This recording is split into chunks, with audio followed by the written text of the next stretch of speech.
Guys pizza আনাবো খাওয়ার জন্য, কিন্তু ওটা হয়ে গেছে ঘুম। জাস্ট এমনি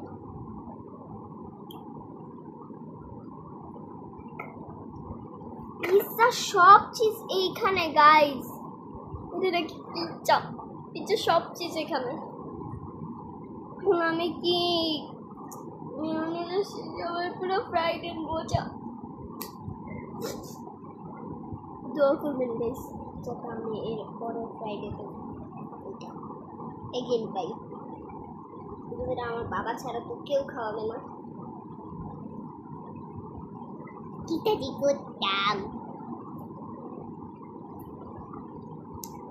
সেই বদনামটা কেউ আমার খাওয়ার মধ্যে বদনাম লাগিয়েছে। এই বদনামের জন্য আমার খাবারটা হয়ে গেছে ঘু। এই বদনামের একমাত্র দায় হচ্ছে জায়রা। আগে আমি ভিডিও কল দিয়ে বলছিলাম আমার বাবা তো আমাকে পিৎজা এনে খাওয়াবে, নিশ্চিত সে বলবো দুইবার লাগতেছে। আমি যদি আজকে ওর বাসায় যাইতাম, আমি তো 2বার গেছি, তখন তো পিৎজা খাওয়াই নেই। এটার বদনাম লেখা এখন আমার পিৎজা এইটা। তো